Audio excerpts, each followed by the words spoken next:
It's fun, it's fruity flavored, it's popping up in TikTok videos. It's the official drink of some of the top European football clubs, and it's been flying off store shelves in the UK.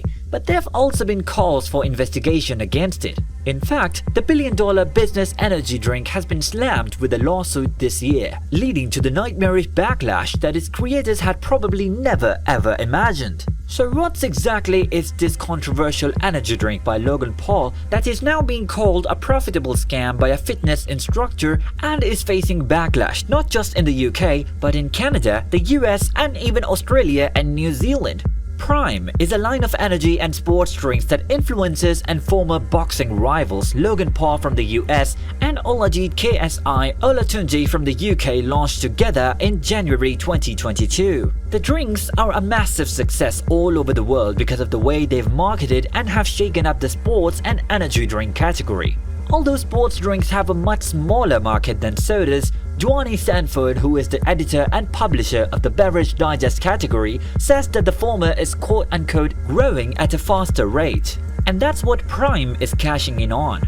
Its first drink, Hydration, is a Gatorade-like sports drink that mixes coconut water and electrolytes without sugar or caffeine. Quickly became one of the world's most popular drinks, with fans in parts of the UK queuing outside supermarkets overnight to get their hands on a bottle. And grocery store chain Aldi in the UK was forced to limit purchases to one bottle per person at one point. Prime expanded its lineup to launch an ultra-caffeinated and 5-flavored controversial version called Energy this January. Energy is a 12-ounce can that contains 200 milligrams of caffeine. That is 6 times more caffeine than a can of Coca-Cola. In an interview by Roland Frazier on Instagram in July, Paul boasted, "We are on track to sell 100 million bottles in our first year. In 8 months, Prime now is 1% market share in the hydration category. So that means for every 100 bottles of hydration sold, Prime is one of them.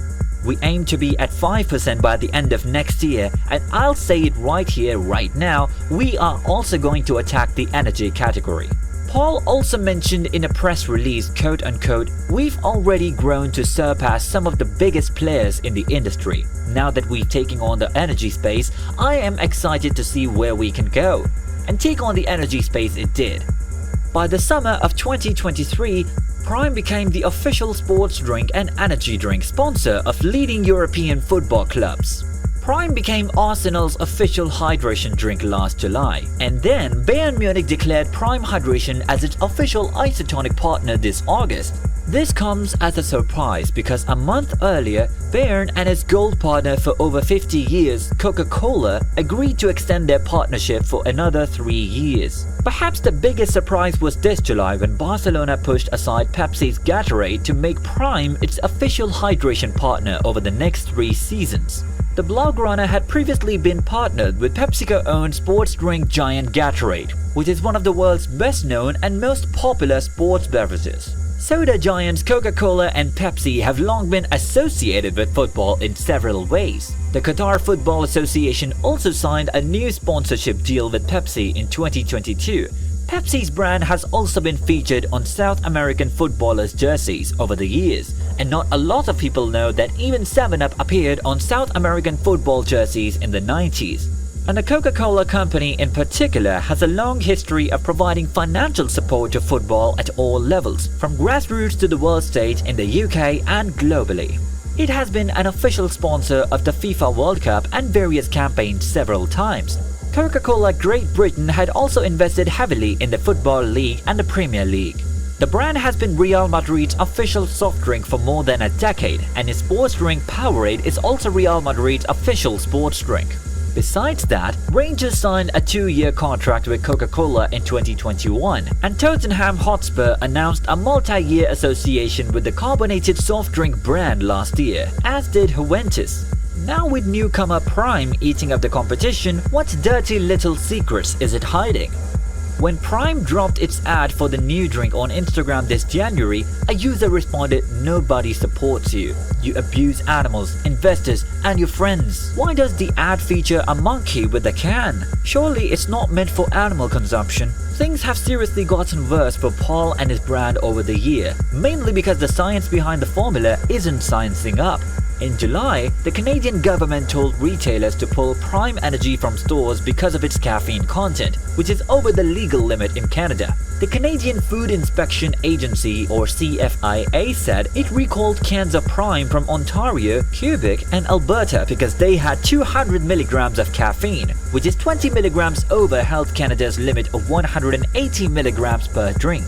It has also been banned in several schools because of the cult following it has among school-aged children for health reasons and for underage selling of the drink, as confirmed by parents on Twitter earlier this year.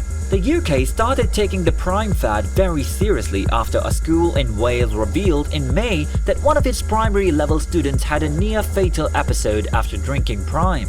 Its message read, "This morning a parent has reported that their child has had a cardiac episode over the weekend after drinking a Prime Energy drink. The child had to have their stomach pumped, and although he's better now, the parent wanted us to share this as a reminder of the potential harmful effects." Prime also got a serious call-out in the US in July, when American Senator Chuck Schumer called on the US Food and Drug Administration to investigate its drinks. He warned us in a press release that, quote, "Prime is so new that most parents haven't a clue about it, but it is born from the reels of social media," and criticized the brand as it quote-unquote feverishly targets young audiences and explained that its high caffeine levels could be harmful to them.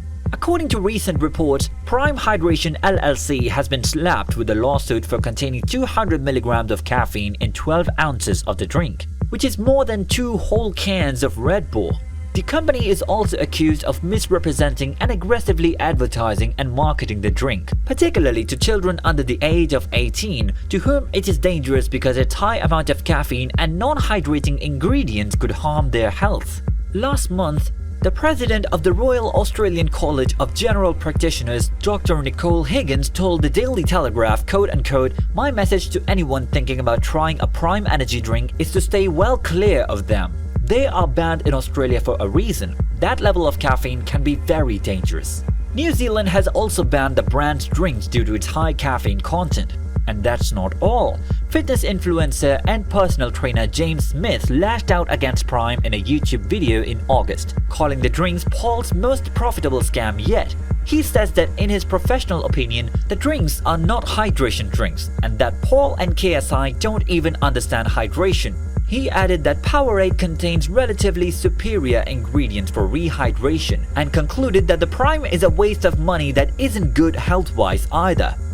What do you think? Is Prime really worth all the hype, and are major football clubs making a mistake by partnering with it? Let me know your thoughts in the comments below, and keep watching this channel to find out more about the world of football.